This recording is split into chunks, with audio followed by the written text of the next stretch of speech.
नमस्कार मंडळी, मी मिनामा परंग माझा सिंधुदुर्ग युट्यूब चॅनलवर करतो तुमचं मनपूर्वक स्वागत. सध्या आपण पाहतोय दशावतार क्षेत्राला एक चांगले दिवस आले म्हणायला हरकत नाहीत, कारण आपल्या या महाराष्ट्र राज्याचे सन्माननीय सांस्कृतिक मंत्री आशिषजी शेलार तथा तसेच आपल्या या सिंधुदुर्ग जिल्ह्यातील एक लाडके आमदार सन्माननीय निलेशजी राणे यांच्या प्रयत्नातून एक दशावतारासाठी एक चांगले दिवस येण्याचं या ठिकाणी प्रयोजन होते. काही दिवसातच त्याचा GR सुद्धा या ठिकाणी येणार आहे. दशावतारांचा आता जमलाच असा म्हणा हरकत नाही, कारण दशावतार आता कोट्याधीश होण्याच्या मार्गावर असतात, कारण साधारणतः 4.25 कोटी हे या दशावतार कलाकारांसाठी सरकाराकडसून येतले आहेत. म्हणजे दशावतार कलाकार आता जोमाने देतो ह्याविषयी आपण चर्चा करतो आमचे सुप्रसिद्ध दशावतार कलाकार उदयजी मोरे यांच्याकडे. नमस्कार. नमस्कार माऊली. दशावताराक आता चांगले दिवस येले म्हणा हरकत नाही, कारण सरकाराकडून एक मोठा पॅकेज आता तुमच्यापर्यंत येतात. साधारणतः कोटी रुपये तुमच्यापर्यंत पोहोचतले. काय वाटतं तुमका ह्या इतक्या येल्यानंतर? तुमची काय आनंद गगनात मावना असं झालो असं म्हणा हरकत नाही?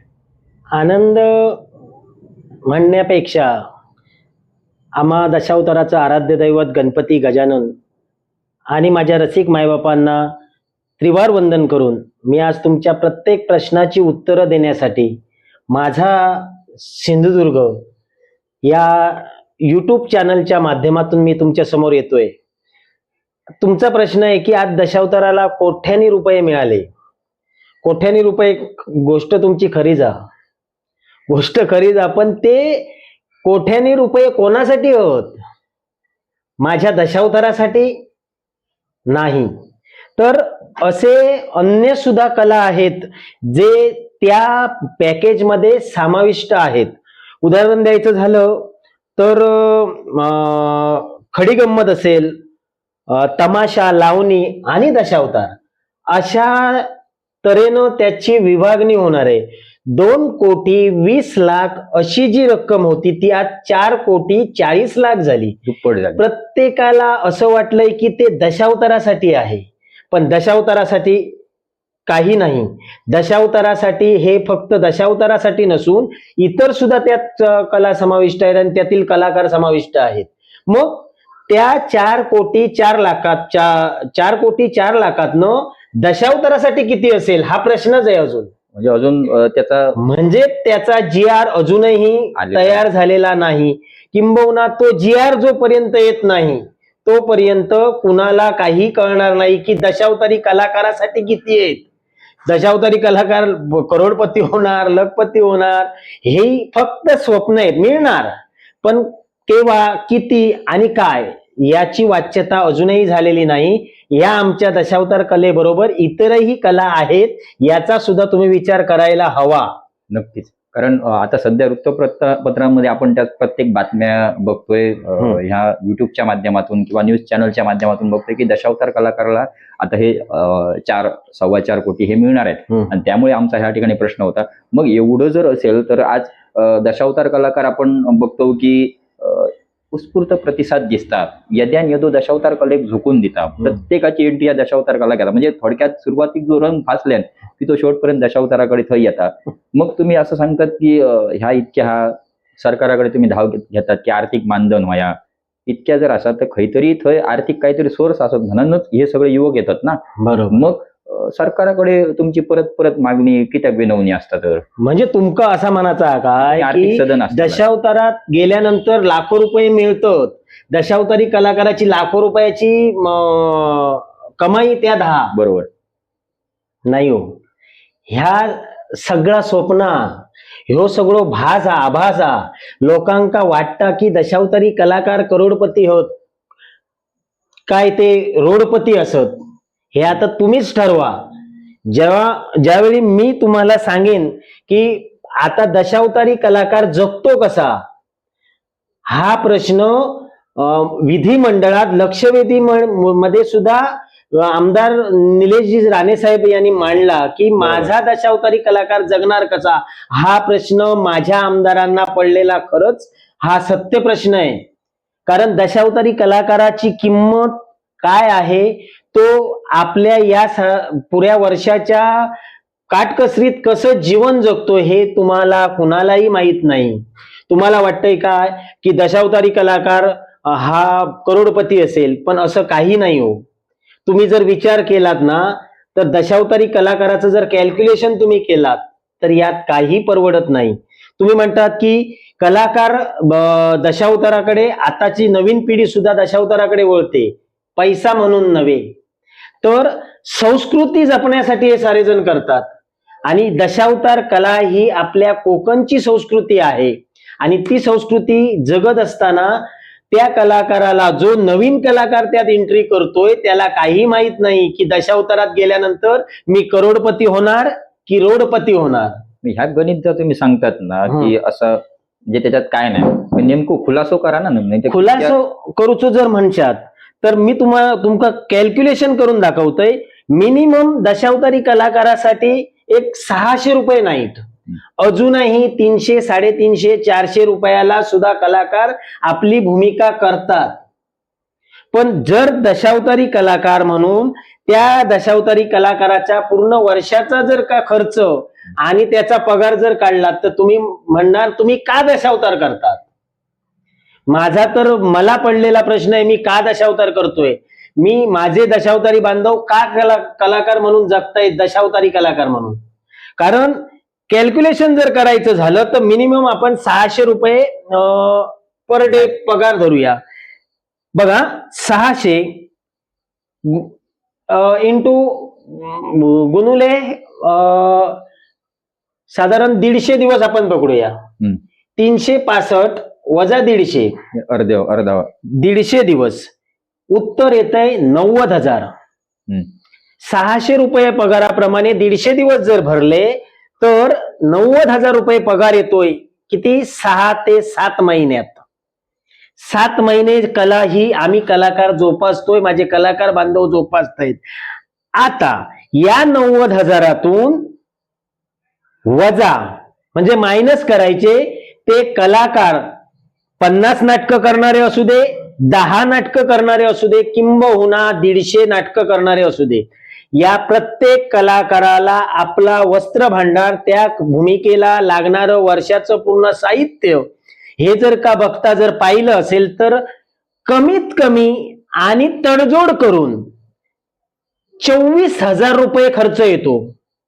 पायाच्या बुटापासून मस्तकावरच्या मुकुटापर्यंत, मेकअपापासून इतर जे काही गोष्टी आहेत तो कमीत कमी तडजोड करून 24,000 आपण मायनस करूया.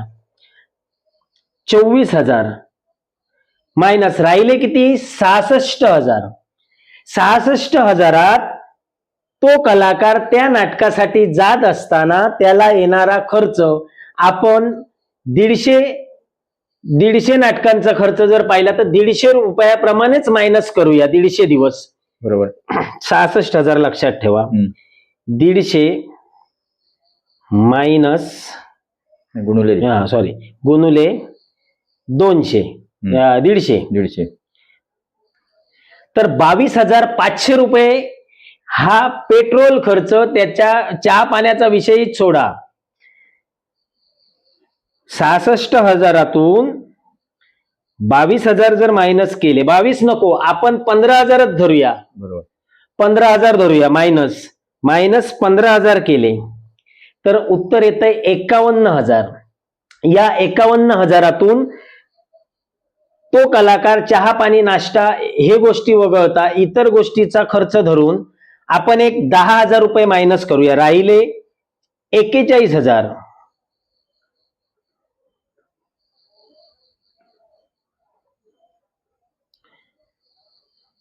41,000 भागिले वर्षाचा खर्च, 7 महिन्याचा पगार किती झाला?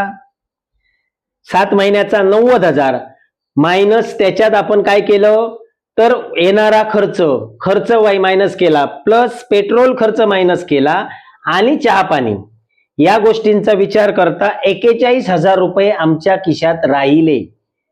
जो आम्ही 7 महिने जागरण केलं त्या जागरणाचा नफा 41,000 रुपये मिळाला. आता या 41ला भागिले आपण 12 महिने करूया. उत्तर येतंय 3,416 रुपये. आता मला सांगा 3,416 रुपये जर त्या कलाकाराचा मासिक पगार येत असेल तर वर्षाचा 41,000 रुपये झाला. आता तुम्हीच ठरवा, दशावतारी कलाकार हा करोडपती आहे की रोडपती आहे? शासनाची गरज काय? शासनाची गरज याच गोष्टीसाठी आहे, माझा कलाकार सकाळी दुपारी 3 वाजता बाहेर पडतो नाटकासाठी. 3 म्हणजे 4, 5, 6, 7, 8 वाजता जेवण, 9, 10, 11, 12, 1, 2, 3 किती झाले? घरी यायला त्याला बरोबर 4:30, 5 वाजतात. तो कलाकार काल संध्याकाळी 3 वाजता बाहेर पडला, तो कलाकार दुसऱ्या दिवशी सकाळी 4 वाजता, 3:30, 4 वाजता घरी पोहोचतो. आता तुम्हीच हिसाब घाला की या 14 तासात कला जोपासणं योग्य आहे की ही कला करणं बंद करून दुसऱ्याच्या मोलमजुरीला जायला बरं आहे? समजा एखाद्याची अळी काढायची असतील कलमांची आणि जर कामाला गेलात तर तिथं 800-900 रुपये पगार देता येतो. मग माझ्या दशावतारी कलाकारासाठी 600 रुपये रात्रभर जागरण, या गोष्टीचा तुम्ही विचार केला नाही. कारण हे सारं करत असताना 900 रुपये जर दुसऱ्याची मोलमजुरी करून जर 900 रुपये मिळत असतील आणि आम्ही आमच्या कोकणची संस्कृती कला जोपासत असताना आम्हाला 600 रुपये मिळत आहेत, त्याशिवाय घर नाही, घरात निवांत तो झोपू शकत नाही. 4 वाजता आल्यानंतर तो सकाळी परत आपल्या घरगुती कामासाठी व्यस्त असतो. मग तो दुपारी जाणार केव्हा, झोपणार केव्हा? मग मला सांगा हो, हे सारं करत असताना कला जोपासून काय फायदा आहे? का म्हणजे माका तर असो प्रश्न पडता की हे कलाकार का ही कला जोपासतात? मी सुद्धा एक कलाकारच आहे. कलाकार म्हणून ही सगळी जर व्यथा बघली ना तर त्याच्यात करोडपती नाही तर हे रोडपती आहेत. हो, एखादो कार्यक्रम करूचो जर इलो ह्या वर्षाचा सगळा झाला तरी दशावतारी कलाकार कर्जबाजारी. चतुर्थी गणपती घरात हा सण आहे, आपल्या कोकणची संस्कृती आहे, ती जर करूची म्हटल्यानंतर आमका पण वाटतं ना की आपल्या गणपतीची सेवा चांगली होऊची म्हणून मग आम्ही काय करतो तर मालकांपर्यंत पोहोचतो, मालक आमका 45,000 रुपये द्यावं. बरोबर. का तर तो आनंद आमच्या घरात सुद्धा दिसावा कलाकाराच्या. मग ते 40,000 रुपये प्लस खर्चासाठी इतर घेतलेले पैसे मिळून वर्षभराची सगळी जी काही मेहनत आहे ती मालकाला द्यायला झाली. मग माझा दशावतारी कलाकार कसा जगतोय? आज दशावतारी कलाकारांच्या बाबतीत खूप प्रश्न प्रस्थापित झाले, खूप प्रश्न निर्माण केल्याने. पण ह्या सगळ्याचा विचार जर केलो ना तर माका एकच वाटतं, ह्या सगळ्याचा गणित एकच की दशावतार करून काही फायदो नाही. मग तुम्ही म्हणतालात की मग दशावतार तुम्ही करतात का? बरोबर. तर जी माझ्या गणपतीची रंगदेवता ओ मस्तकावर रंगाचो टिको लावल्यानंतर ते ज्या काय माझ्या कलाकारांच्या चेहऱ्यावर असतात ते सादरीकरण करत असताना ते भानही विसरतात की मी आजारी आहे. बरोबर. असे बरेच कलाकार आहेत आणि बऱ्याच कलाकारांच्या बाबतीत ह्या घडलेला. मग ती जेनी दशावताराची खरोखरच ही परंपरा, जेनी कपळाक रंग लावलो तो निवांत बसूच शकणार नाही. तो एक वेळ हाल अपेष्टा सहन करीत, पण दशावतार कला सोडणं ह्या त्याच्या लल्लाटीत नाही. माझा आव्हान की दशावताराचो कलर ज्यांनी मस्तकाक लायलो तो कला सोडून दूर खैच जाऊ शकणार नाही. उदाहरण जर देऊचा झाला तर माका सांगा हो, दशावतारी कलाकार असे कित्येक कलाकार आहेत जे पेशाने मास्तरकी करू शकतात, किंबहुना एखाद्या चांगल्या दर्जाच्या नोकरीला जाऊ शकतात, पदावर काम करणारे पण. आता हे दत्तप्रसाद शेणई म्हणायचं झालं तर दत्तप्रसाद शेणईंचं शिक्षण हे उच्च शिक्षित आहे. बरोबर. पण आज त्यांनी आपला पुरेपूर वेळ हा दशावतारासाठी दिला. आपल्या मुलावर लक्ष द्यायला सुद्धा त्याला वेळ नसतो, पण तो दशावतारी कला आजही जोपासतोय. आपला नारायण आशेकर कलाकार हा मुंबईला कामाला होता, पण त्याला त्या कलेनं तिथं सुद्धा थारा दिला नाही. ती कला त्याला कोकणात घेऊन आली आणि आज तो माणूस दशावतार करतोय. नोकरी, चांगल्या पगाराची नोकरी सोडून आज तो दशावतार कला करतोय, कला जोपासतोय. कशासाठी? तर रसिक मायबापांसाठी. पण रसिक मायबापांना हेही माहित नाही की कलाकाराची व्यथा काय आहे. आज साधारणतः जिल्ह्यात जर विचार केला ना तर दशावतार कलाकार संख्या किती असतात साधारण? माझ्या माहितीनुसार कमीत कमी 1800 ते 2000 कलाकार आज या दशावतार कलेकडे असत. आणि त्याच्यासाठी 4.25 कोटी आणि त्याच्यात परत तुम्ही मगाशी डिवाइड केला तमाशा असत किंवा अन्य नमनगण असत. हो, मग त्याच्यात ह्या 1800 जणांका कितक्या जणांका फायदो गावात किंवा नाय गावात काय तुमका वाटतं साधारण? आता मला जर विचारत असाल तर 10 नाटकं करणाऱ्यालाही 24,000 रुपयेच खर्च, 150 नाटकं करणाऱ्यालाही 24,000 रुपयेच खर्च आणि 100 नाटकं करणाऱ्यालाही 24,000 रुपयेच खर्च. बरोबर. आता शासन माध्यमातून येणारा 2008 सालापासनं आज 2025 पर्यंत पॅकेज मिळतंय. 4 लाख रुपये पॅकेज. आता तुम्हीच हिसाब घाला की 4 लाख पॅकेज जर शासनाकडून मिळत होतं तर त्याची संख्या आजच्या 2025-26 आपण सोडूनच देऊया. मग 2025 पर्यंत त्याची किती झाली असेल, किती रक्कम आम्हा दशावतारी कलाकारांसाठी आली याचा विचार कोणी केला का? नाही. मग त्या 4 लाखातल्या पॅकेजांमधून दशावतारी कलाकारांसाठी किती मिळाले? कुणाला मिळालं का? नाही. त्यातूनही झिरोच. पण तरी सुद्धा हे असून सुद्धा आम्ही कलाकार कला जोपासतोय. पण आज ती कला जोपासत असताना खूप दुःख वाटतं हो, की आम्ही खै दुर्दैवान ह्या आम्ही कलेकडे वळलो. दुर्दैव कशाचा? तर दशावतारी कलाकार आपलो सण, आपल्या घरातलो कार्यक्रम सुकान करू शकणार नाही. किंबहुना आपण म्हणतो की प्रत्येक क्षेत्रात कसा हो, आता गटबाजी ह्या विषयावर बरंच काही बोललं गेलं. मग गटबाजी म्हणजे काय? नेमकी गटबाजी कुणाची आहे? आता मला सांगा हो, 2000 रुपये घेणारा संयुक्त कलाकार हा कलाकार 1,500 रुपये घेणाऱ्या कलाकाराबरोबरही बोलतोय. बरोबर. 1,500 रुपये घेणारे कलाकार आज 2000 कलाकारांबरोबरही बोलतायत. त्यांचं नाटक बघायला इकडे येत आहेत, इकडचे नाटक बघायला तिकडे जात आहेत. बरोबर. आमची आता जिल्हा कार्यकारिणीची संघटना आहे, पारंपरिक दशावतार कलाकार संघटना, प्लस प्रत्येक तालुका वाईज आमची संघटना होत. मग जर का गटबाजी होती तर हे कलाकार एकोप्यानं त्या कार्यक्रमाला आले असते का?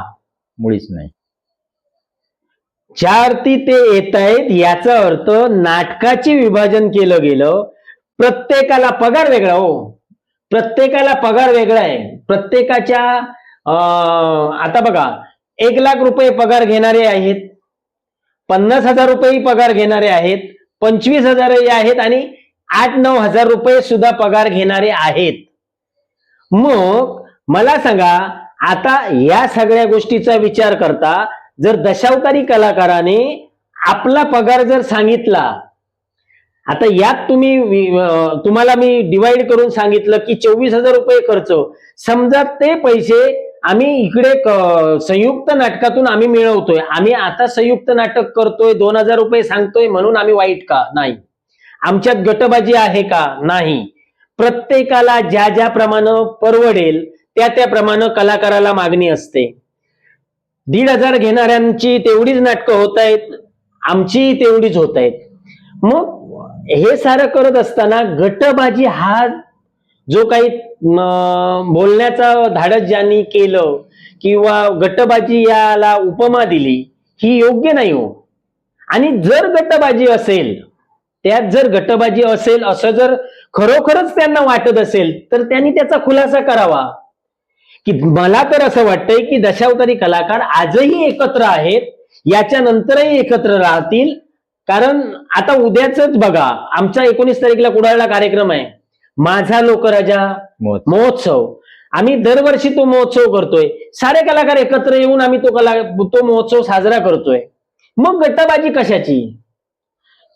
मग ती जर गट्टाबाजी तुम्हाला कुठे निदर्शनास आली तर तुम्ही त्याचा खुलासा करावा अशी माझी तरी वैयक्तिक प्रामाणिक इच्छा आहे.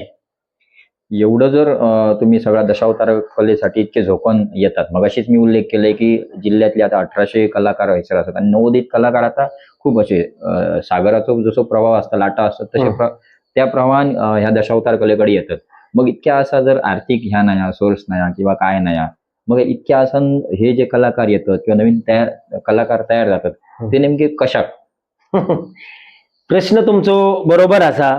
कारण काय आहे माहिती आहे की जर याच्यात फायदो नाही तर आताची पिढी तुमच्याकडे का झुकता, तुमच्या कलेकडे का वळता? ह्याचं कारणच आमचे दशावतारी कलाकार पैशाला महत्व न देता आपल्या कोकणची संस्कृती जपतायत. मग म्हणालो मी की तो जो काही रंगदेवतेचा जो काही चमत्कार आहे, जो रंग ज्यांनी डोक्यात रंग लायलो तो कधीच दशावतारापासून लांब जाऊ शकणार नाही.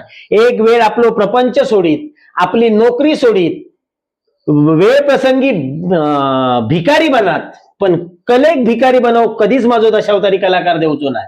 कला ही श्रीमंतच असा, कलेचो जोपासक म्हणान कलाकार हा, आणि कलाकार ती कला जोपासता हे फक्त आणि फक्त माझ्या कोकणची संस्कृती म्हणान जोपासता. का तर आज जर समजा दशावतारी कलाकारांनी हे सगळा बंद केला तर गावाची जत्रा होईत काय हो?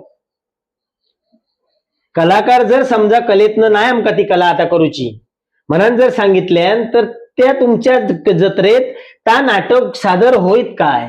नाही होचा. पण तरी सुद्धा आम्ही हे सगळं करतोय का कारणच असं असा की ही कला जोपासतो. पण आमका एक दुःख वाटतं, रात्रभर जागरण करून रात्रभर आमच्या रसिक प्रेक्षकांच्या इच्छा पूर्ण करण्यासाठी संघर्ष करतोय, रसिकांना आवडावं म्हणून विनोद करतोय, आणि माझ्या रसिक प्रेक्षकांना आम्ही आमच्या कलेकडे ओळवण्याचं कार्य करतोय. हे कशासाठी? तर आमची दशावतारी कला ही जगायला हवी म्हणून करतोय. आज दशावतारी कलाकार हा करोडपती नाही तर तो रोडपतीच आहे. इतक्या जर तुम्ही सांगतात ना तर मग ह्यो दशावतार करोडचा जो अठ्ठा असा तो का आणि कशासाठी, काय सांगशात त्याच्याबद्दल? प्रश्न तुमचा रास्ता की आम्ही कला का जोपासतो. एवढं जर फायदो नसत तर तुम्ही कला का जोपासतात? मोठेपणासाठी. का तर मी उदय मोरे, उद्या सकाळी समजा मी बाजारात गेलोय तर माका मानान हाक मारणारे असतले, ओ उदय मोरे, म्हणजे माझा ऊर भरान येता की मी केदो मोठो कलाकार. बरोबर. पण त्या कलाकाराच्या मागची व्यथा, तो कलाकार करोडपती आहे का रोडपती आहे ह्या कोणाकच माहित नाही. पण हीच श्रीमंती माझ्या कलाकारांची आहे. एखाद्या बँकेत गेल्यानंतर एखाद्या बँक मॅनेजर सुद्धा हाक मारतात, मानान हाक मारतात, ओ उदय मोरे, ओ दत्तप्रसाद शेनाई, ओ गौरव शिर्के, ओ विलास तेंडुलकर, उदय कोणसकर, यश जळवे, नावाचो माहुरा.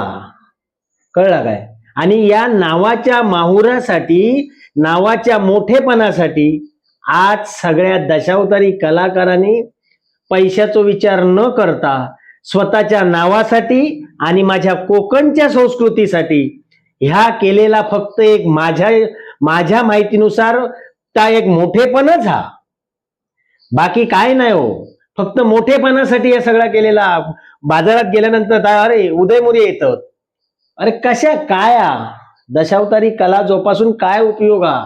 ह्यात तुम्हीच उत्तर शोधा. आणि दशावतारी कलाकार ह्यो फक्त आणि फक्त तुम्हा रसिक मायबापांच्या प्रेमापोटी रंगमंचावर उभं राहता हो. स्वतःचा दुःख लपयता आणि तुमच्या समोर व्यथा मांडता, तुमच्या समोर कला सादर करता. त्यावेळेला तो कलाकार ह्याही विचारता की माझ्या घराकडे कोणीतरी आजारी होत. दत्तप्रसाद शेनाईंची आई अक्षरशः अंतरुणात खिळलेली असताना तो कलाकार दशावतार करी होतो. का? तर रसिक मायबापांसाठी, रसिकांच्या प्रेमापोटी त्यांनी केला. त्याका का आईचा प्रेम नाही होता, ते का आईबद्दल आदर नाही होतो काय? सगळ्या गोष्टी होत, पण ह्या सगळ्या गोष्टींचा विचार करून त्या माणसाने घेतलेलो निर्णय माझो रसिक मायबाप.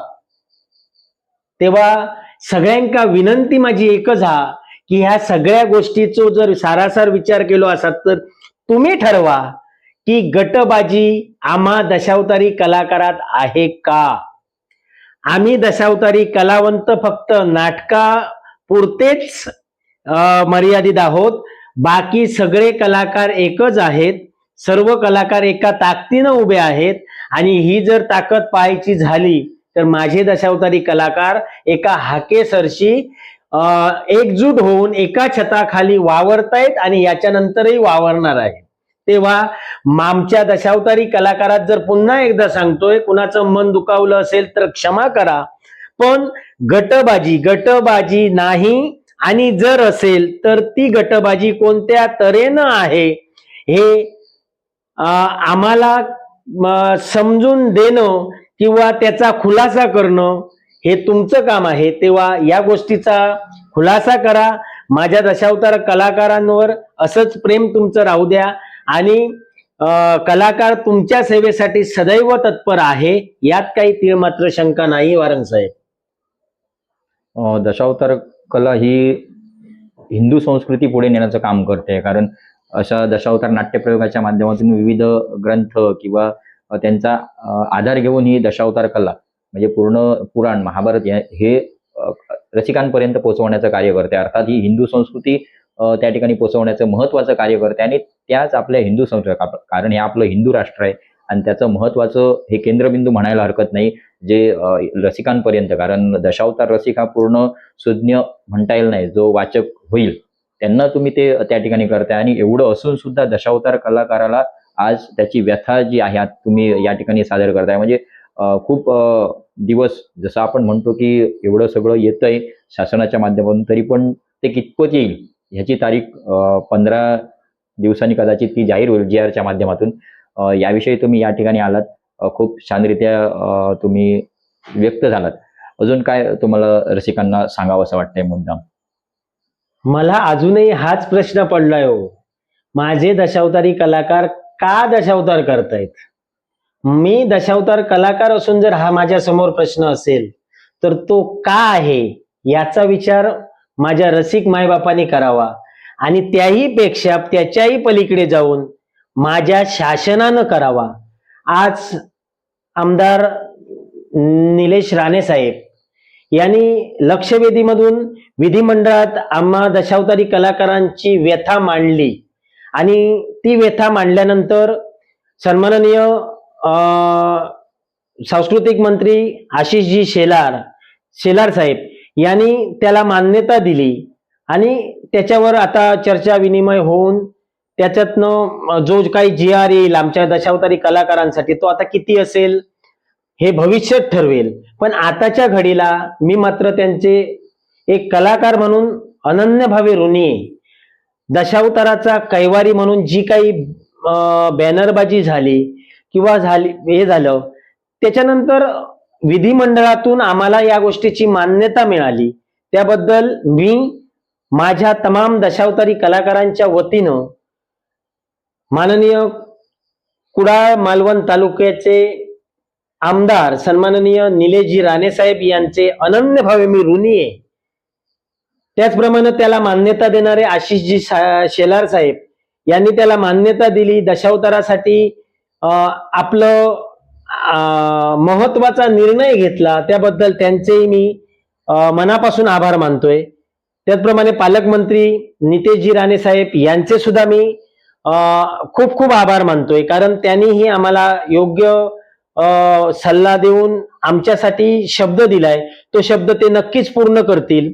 समोर ज्येष्ठ नेते नारायणराव राणे साहेब असतील, दीपकभाई केसरकर असतील, या आमदार जटार असतील, यांचे सर्वांचे आभार मानतो. आणि हा मला पडलेला दशावतारातील प्रश्न अजूनही प्रश्नच राहिला.